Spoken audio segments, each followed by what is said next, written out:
പവനതനയചേത പങ്കജാർക്കം മുനീന്ദ്രൈരനുദിനമനുസേവ്യം കോമളം ശ്യാമളാംഗം ദിനകരകുലദീപം ജാനകീ ഭാഗ്യരാശിം കരധൃതശരചാപം നൗമി വില്വാദ്രിനാഥം മനോജവം മാരുതതുല്യവേഗം ജിതേന്ദ്രിയം ബുദ്ധിമതാം വരിഷ്ടം വാതാത്മജം വാനരയൂഥമുഖ്യം ശ്രീരാമദൂതം ശിരസാ നമാമി.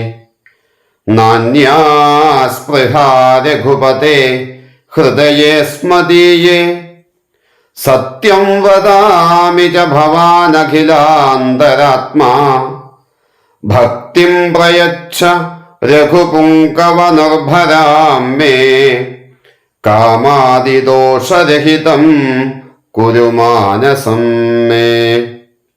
രാമകഥാമൃതത്തിന്റെ 10ാം ദിവസത്തിലേക്ക് എല്ലാവർക്കും സ്വാഗതം.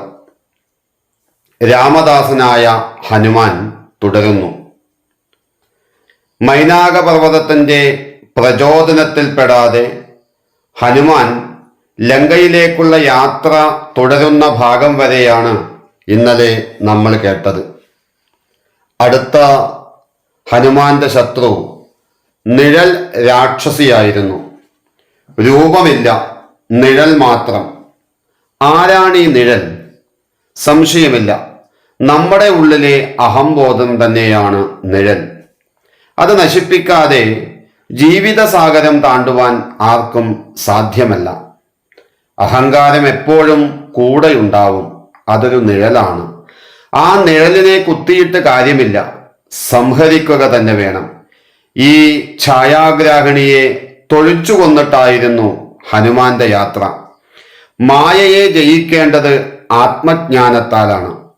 ലങ്കയിലെത്തിയ ഹനുമാനെ ആദ്യം നേരിടുന്നത് ലങ്കാലക്ഷ്മിയാണ്, ലങ്കയുടെ ഐശ്വര്യം. ആ ഐശ്വര്യത്തിന്റെ മുഖമടച്ച് അടികൊടുത്തുകൊണ്ടാണ് ഹനുമാന്റെ അരങ്ങേറ്റം.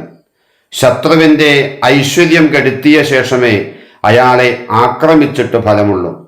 സർവ ഐശ്വര്യത്തോടുകൂടി നിൽക്കുന്നവനെ ക്ഷീണിപ്പിക്കാൻ പ്രയാസമാണ്. ലങ്കാലക്ഷ്മിയുടെ തിരോധാനത്തോടെ ലങ്കയുടെ ഐശ്വര്യം അസ്തമിക്കുന്നു. അപ്പോൾ അസ്തമയ പർവ്വതത്തിന്റെ മുകളിൽ സൂര്യനും ലങ്കാനഗര ഗോപുരത്തിന് മുകളിൽ ഹനുമാനും എത്തിയിരുന്നു.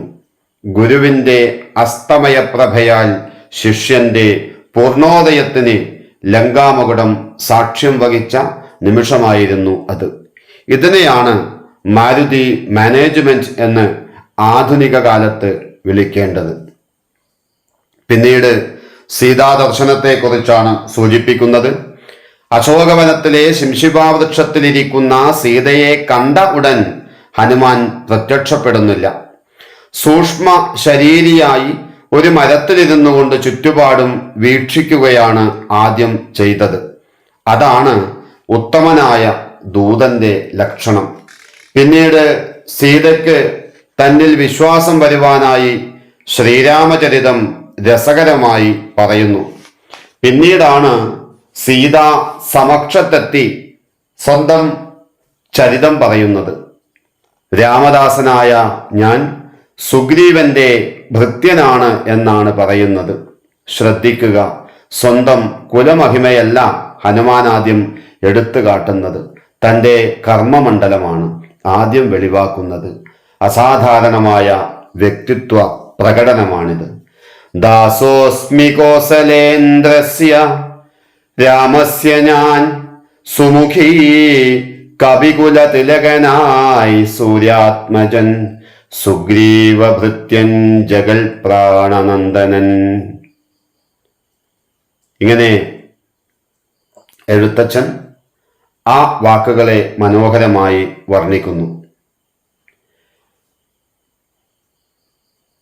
കവികുലത്തിന് മുഴുവൻ തിലകനായി നിൽക്കുന്ന സൂര്യാത്മജനായിട്ടുള്ള സുഗ്രീവഭൃത്യനായിട്ടുള്ള രാമദാസനായിട്ടുള്ള ഹനുമാന്റെ ഈ വാക്കുകൾ കേട്ട സമയത്ത് സീത പറയുന്നത്, മൃദുസ്ഫുടവർണവാക്യം തെളിഞ്ഞിങ്ങനെ ചൊല്ലുന്നവർ കുറയും തുലോം സദയമിഹ വദമനുജ വാനരജാതികൾ തങ്ങളിൽ സംഗതി സംഭവിച്ചിടുവാൻ കലിതരുചി ഗഗനഭുവി കാരണമെന്തടോ കാരുണ്യവാരാന്നിധേ കവികുഞ്ചര തിരുമനസി ഭവതി പെരികെ പ്രേമമുണ്ടെന്നതെന്നോടു ചൊല്ലുന്നതിൻ മൂലവും ചൊല്ലു നീ. മാരുതവാണിയെക്കുറിച്ച് സീത ഇപ്രകാരം പറയുന്നു. തുടർന്നാണ് രാമനാമാങ്കിതമായ അങ്കുലീയം സീതയ്ക്ക് നൽകുന്നത്. ഹനുമാന്റെ ഓരോ പ്രവൃത്തിയും കാര്യകാരണബദ്ധവും ക്രമബദ്ധവുമാണ്. ലങ്കാദഹനം കഴിഞ്ഞ് രാവണ സന്നിധിയിലെത്തുന്ന ഹനുമാൻ ആദ്യം പറയുന്ന വാക്ക് തന്നെ ശ്രദ്ധേയമാണ്. യസ്യാഖിലേശസ്യ ഹ്യദാധുനാ ത്വയാ ഭാര്യാസ്വനാശായ ശുനേവ സദ്ധവി. പട്ടി എങ്ങനെയാണോ ഹവിസ് തട്ടിക്കൊണ്ടുപോകുന്നത്, അതുപോലെ നീ അഖിലേശ്വരന്റെ പത്നിയെ അപഹരിച്ചു. പട്ടിക്ക് ഹവിസ് കൊണ്ട് ഒരു പ്രയോജനവുമില്ല. എതിരാളിയെ തുടക്കത്തിലെ പ്രകോപനപരമായി സംബോധന കൊണ്ട് ഞെട്ടിക്കുകയാണ് ഹനുമാൻ. ഇത് പ്രതിയോഗിയുടെ ആത്മവീര്യം കെടുത്തിക്കളയും. എന്നാൽ ഈ പ്രയോഗം എഴുത്തച്ഛൻ സ്വീകരിച്ചിട്ടില്ല. പിന്നീടാണ് ഹനുമാൻ തത്വോപദേശം നൽകി രാവണനെ മാനസാന്തരത്തിന് പ്രേരിപ്പിക്കുന്നത്. ഒരു വിശ്വസ്ത ദൂതന്റെ ദൗത്യമാണ് ഹനുമാൻ രാമായണത്തിൽ നിർഭയം നിറവേറ്റുന്നത്. ലങ്കാമർദ്ദനത്തിന് ശേഷം സീതയെ കണ്ട് മടങ്ങിയെത്തുന്ന ഹനുമാൻ ആകാംക്ഷാഭരിതരായിരിക്കുന്ന രാമാദികളെ കണ്ടയുടൻ വിളിച്ചു പറയുന്നത് ഇങ്ങനെയാണ്. ദൃഷ്ടാ സീതേതി തത്വത. കണ്ടു ഞാൻ സീതയെ. ആ കണ്ടു എന്ന വാക്ക് ആദ്യം ഉപയോഗിച്ചതിലാണ് ഔചിത്യം. ആ വാക്കിലൂടെ രാമന്റെ ഉത്കണ്ഠ ഇല്ലാതാക്കുകയാണ്. സീത ജീവിച്ചിരിക്കുന്നു എന്നാണ് ആ കണ്ടു എന്നതിലെ ധ്വനിപാഠം. ഇവിടെ രാമായണത്തിലെ 6 കാണ്ഡങ്ങളാണുള്ളത്. 5 കാണ്ഡങ്ങളുടെയും പേരുകൾ കഥാസൂചകങ്ങളാണ്. എന്നാൽ സുന്ദരകാന്ഡം ഇതിൽ നിന്ന് വ്യത്യസ്തമാണ്. ഇതിന് നിരവധി കാരണങ്ങൾ പണ്ഡിതന്മാർ ചൂണ്ടിക്കാണിച്ചിട്ടുണ്ടെങ്കിലും യുക്തിസഹമായത് മാത്രം ഇവിടെ സ്വീകരിക്കാം. പ്രത്യേകിച്ചും ഹനുമാനെ സംബന്ധിച്ചിട്ടുള്ളത് മാത്രം. സുന്ദര ശബ്ദത്തിന് വാനരൻ എന്നർത്ഥമുണ്ട്. വാനരനായ ഹനുമാന്റെ പ്രവർത്തനങ്ങളെ പ്രാധാന്യത്തോടെ പ്രതിപാദിക്കുന്നതിനാൽ സുന്ദരകാന്ഡം. സുന്ദര ശബ്ദത്തിന് ദൂതൻ എന്നും അർത്ഥമുണ്ട്. ദൂതവാക്യവും ദൂതാഗമനവും ദൂതദൗത്യവും കൊണ്ട് സമ്പന്നമാണ് സുന്ദരകാന്ഡം. ദൂതൻ ഹനുമാനാണ്. സുത് ദൗത്യ എന്നൊരു ധാതു വൈദിക സംസ്കൃതത്തിലുണ്ട്. അതിൽ നിന്ന് നിഷ്പന്നമായ സുന്ദര ശബ്ദത്തിനാണ് ദൂതൻ എന്നർത്ഥം വിവക്ഷിക്കുന്നത്. ഈ കാണ്ഡത്തിൽ 68 സർഗങ്ങൾ കാണുന്നതിന് അടിസ്ഥാനം ദൂതപദത്തിലെ അക്ഷരസംഖ്യയാണെന്ന് വടക്കങ്കൂർ രാജരാജവർമ്മ അഭിപ്രായപ്പെടുന്നു. രുക്മിണി പരിണയത്തിലെ സുന്ദര ബ്രാഹ്മണ ശബ്ദത്തിന് ദൂതനായ ബ്രാഹ്മണൻ എന്നാണ് അർത്ഥമെന്നും അദ്ദേഹം രേഖപ്പെടുത്തിയിട്ടുണ്ട്. ഇതിൽ നിന്നും മനസ്സിലാക്കാവുന്ന ഒരു സംഗതി, രാമായണത്തിലെ ഒരു കാണ്ഡത്തിനു തന്നെ ഹനുമാന്റെ പര്യായ ശബ്ദമായോ കർമ്മസംബന്ധിയായ ശബ്ദാർത്ഥമായോ പേര് കൊടുത്തിരിക്കുന്നു. ഇത്രയും പ്രാധാന്യം ആർക്കും രാമായണത്തിൽ ലഭിച്ചിട്ടില്ല. ഹനുമാൻ രാമായണത്തോളം രാമന്റെ യാത്രയോളം വളർന്നു വികസിക്കുന്ന ഒരു വ്യക്തിത്വമായി പ്രശോഭിക്കുകയാണ് ഇവിടെ. യുദ്ധ സന്ദർഭത്തിലേക്ക് കടക്കുമ്പോൾ പടിഞ്ഞാറേ നടയിലാണ് ഹനുമാൻ യുദ്ധത്തിന് നേതൃത്വം നൽകുന്നത്. ജാംബുമാലി എന്ന രാക്ഷസനെയാണ് ഹനുമാൻ യുദ്ധാരംഭത്തിൽ തന്നെ ആദ്യം വധിക്കുന്നത്. ധൂമ്രാക്ഷനെ രണ്ടാമതായി വധിക്കുന്നു. രാമായണം യുദ്ധകാണ്ഡത്തിൽ ഹനുമാൻ രാവണനെ നേരിടുന്ന ഉജ്ജ്വലമായ ഒരു മുഹൂർത്തമുണ്ട്. ഈ രംഗം അധികമാരും പരാമർശിച്ചതായി കണ്ടിട്ടില്ല. രാവണനെ കണ്ട് കോപാക്രാന്തനായ ഹനുമാൻ പറയുന്ന വാക്കുകൾ വളരെ ഗംഭീരമാണ്. വലത്തെ കൈ ഓങ്ങിക്കൊണ്ടാണ് ആ വാക്ശരങ്ങൾ പുറത്തു വന്നത്. രാവണ, നിന്നെ തല്ലിക്കൊല്ലാൻ വന്നു നിൽക്കുന്ന എന്നെ നീ വീരനാണെങ്കിൽ എതിർത്തു തോൽപ്പിക്കൂ. നിന്റെ പരാക്രമശാലിയായ പുത്രൻ അക്ഷകുമാരനെ കൊന്നത് ഞാനാണ്. ഇത് പറഞ്ഞുകൊണ്ട് ഹനുമാൻ ഒറ്റയടിയാണ്.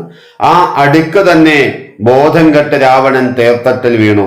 ഓർക്കണം, കൈലാസമെടുത്ത് അമ്മാനമാടിയ രാവണനാണ് ഒറ്റയടിക്ക് ബോധം കെട്ട് വീണത്. അടിച്ചു കൊല്ലുമെന്നാണ് ഹനുമാൻ പറഞ്ഞത്. അതിലൊരു വല്ലാത്ത നിശ്ചയ ദാർഢ്യമുണ്ട്. എതിരാളിക്ക് ഒരു പഴുതും നൽകാത്ത യുദ്ധമുറയാണത്. രാവണന്റെ സ്വന്തം പുത്രനെ കൊന്ന വിവരം ഓർമ്മിപ്പിക്കുന്നത് മനഃപൂർവ്വം. അതൊരു വെല്ലുവിളിയാണ്. ശത്രുവിന് വൈരവും ആവേശവും വളർത്താനും ഒപ്പം തളർത്താനുമുള്ള വെല്ലുവിളി.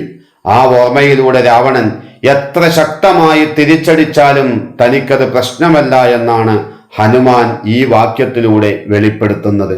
അടുത്ത രംഗമാണ് കൂടുതൽ ഉജ്ജ്വലം.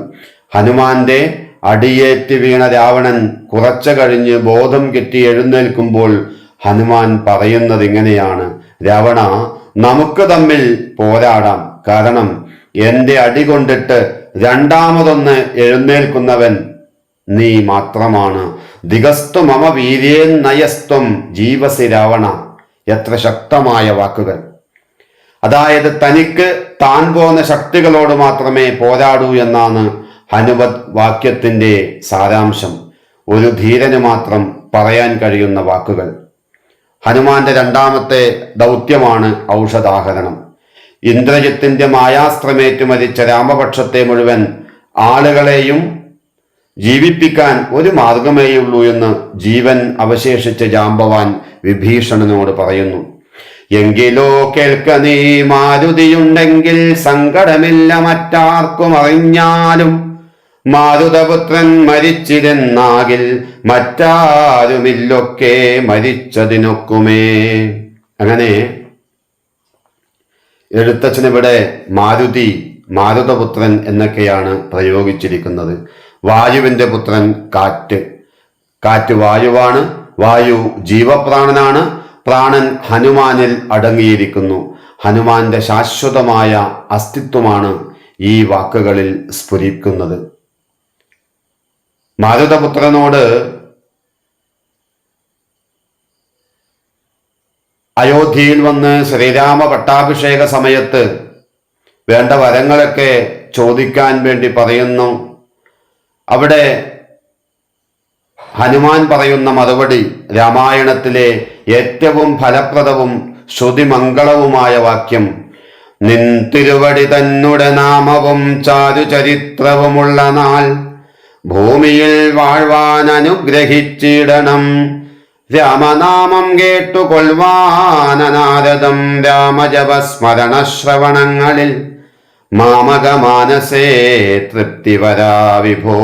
മറ്റുവരം മമ വേണ്ട ദയാനിധേ. മുറ്റുവിളക്കമില്ലാതൊരു ഭക്തിയുമുണ്ടായിരിക്കണം.